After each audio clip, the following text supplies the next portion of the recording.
Today let's learn about a Testng suite. Okay, so let me create one Testng XML file. I want to give the name as mywrite.xml. Finish. Okay, so how do we make the XML as a Testng XML? Let's copy this here. Okay, so now this is a Testng XML file. A suite is represented by one XML file. Okay, and it can contain one or more tests, and it is defined using a suite tag. Okay, so this is your suite, test suite. Give any name to your test suite. Right. Okay, normally let's understand what is a suite in testing terms. Okay, it is kind of container which contains set of tests. Let's understand suite in this way. So during your school days, you used to carry a school bag, right? So in your school bag you organize your books saying, okay, this is mathematics classwork book, this is mathematics homework book, this is science classwork book, this is science homework book.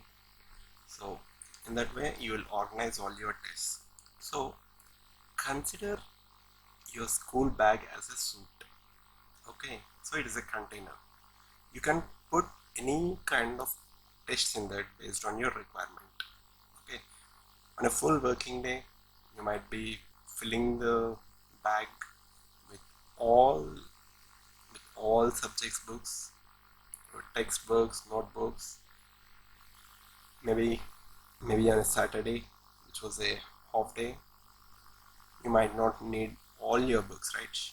So you will be packing the bag with few books. What are the subjects that you have on that day? Suppose you have only mathematics and English classes on your Saturday, then you'll pack your bag with only mathematics and English books. So similarly, a suite is also a container. Okay, inside that you can have multiple tests based on your requirement. Let me write one test. Say I want to go on a ride. Okay, so I want to travel South India. Fine. So inside a test, you need to call your classes. I've seen in our previous lecture about the hierarchy. Okay,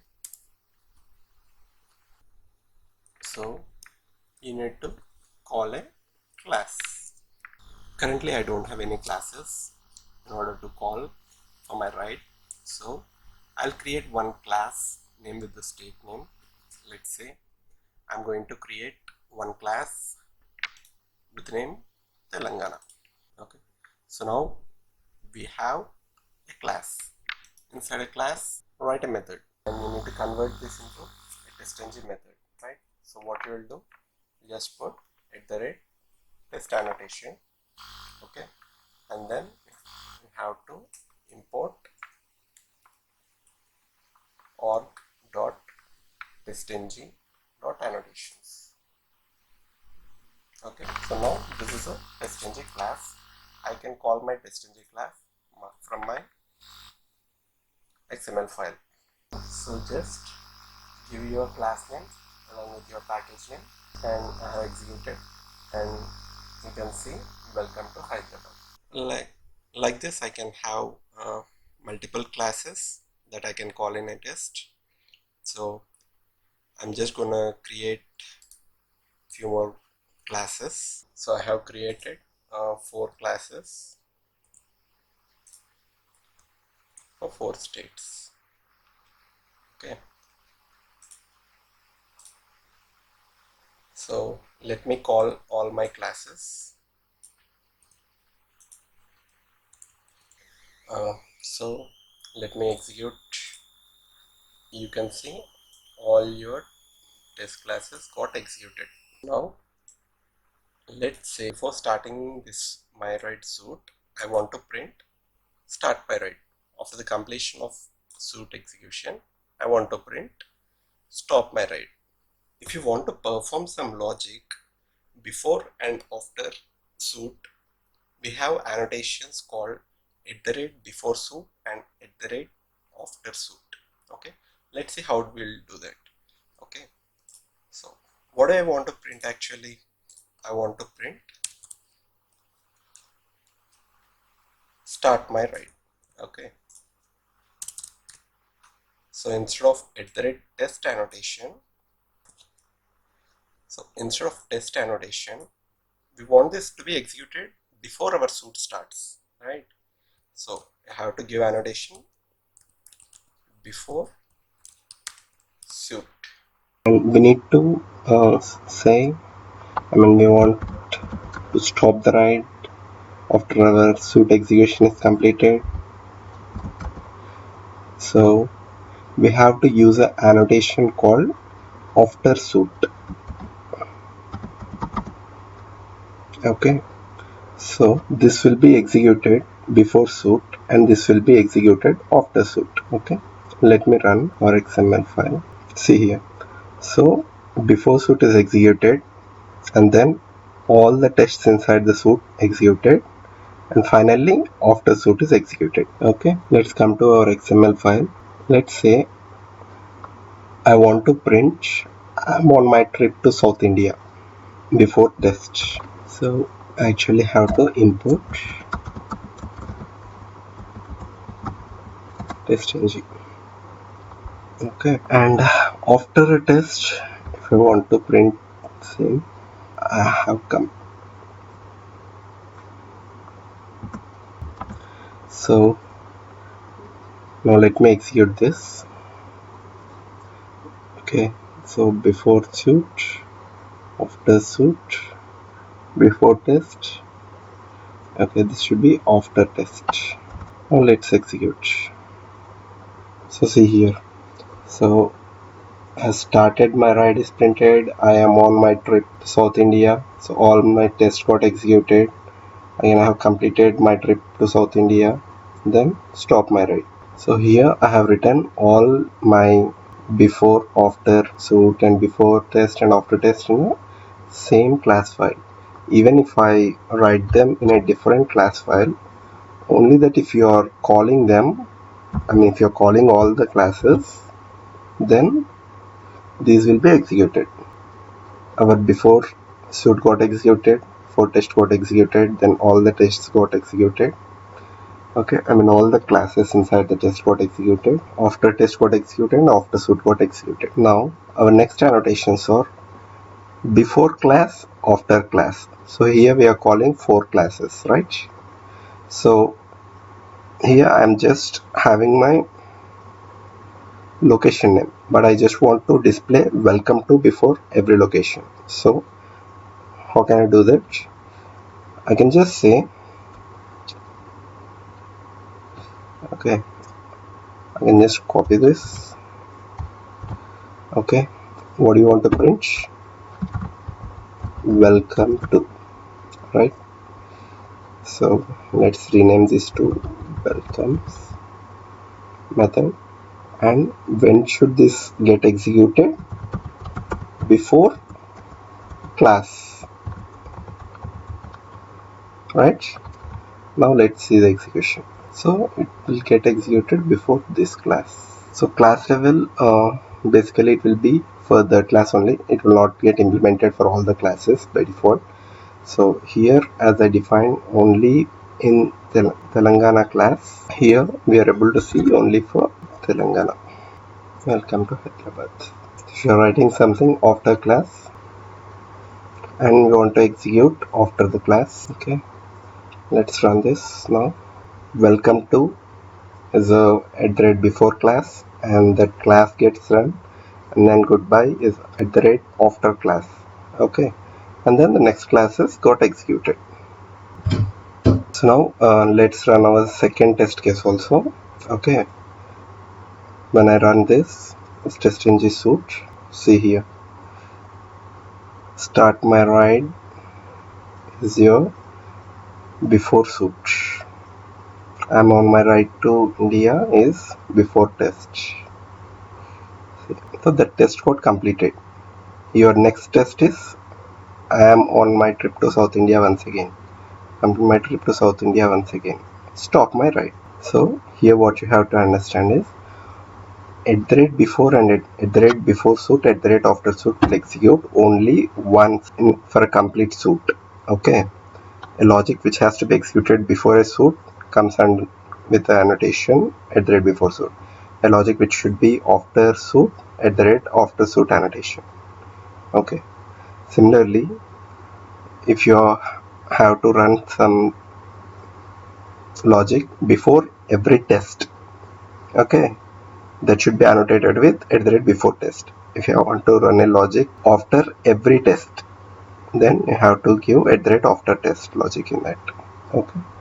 So your at the rate before suit and at the rate after suit, at the rate before test and at the rate after test can be in any of the classes. Okay. You are calling under a test, but at the rate before class and at the rate before class, at the rate after class, they should compulsory be, they will be applied only to that class level. Okay. So if you are providing at the rate before class in this class, so it will be available only for this Telangana class. In this session, actually, I want you to be clear with at the rate before suit, at the rate after suit, at the rate before test, at the rate after test, at the rate before class, and at the rate after class. Okay, now let's quickly go through and see how the execution will happen. Okay, our suit started. Okay, my right. So what will happen? Under this suit, we have so many classes being called, right? Our compiler will go to each Java file. So first I'm calling Telangana.java. So it will go to the class and see if there are any before suits. Yeah, we have. So it will execute it. Next, it will go and check in Kerala. Do you have any at the rate before test before suits? No. Next, it will go to Karnataka. There it will check for at the rate before suit. We don't have any such. So again, next it will go to Tamil Nadu and here it will check for at the rate before suit. There also we don't have any. Okay. Similarly, it will go to second test and it will check in all the 4 classes. Anywhere if the at the rate before suit is formed, it will get executed. Okay. So before suit is completed. Now it will come to at the rate before test. I mean, it will go to this class and will check if there are any at the rate before test in Telangana class. Okay, so we don't have any at the rate before test here. Next, it will check in Kerala. Okay, in Kerala also we don't have any at the rate before tests. Next, we will check in Karnataka. Here you have at the rate before test, so this will get executed. Okay, so this icon text is an interface. I will get you familiarized with iContext and iSuit later. Okay, for now just concentrate on the execution flow. Okay, so again it goes to Tamil Nadu. Okay, in Tamil Nadu do you have any before test? No.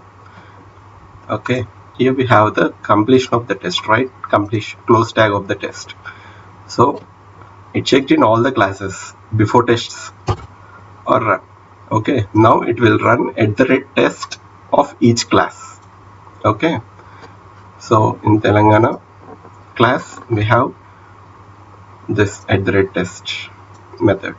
Okay, next in Kerala we have this at the rate test method. You can actually change the method names, so I just copy pasted them as they are in different Java files. You don't get any issue. So again in Karnataka it will check for @test methods. Okay, we have a test method.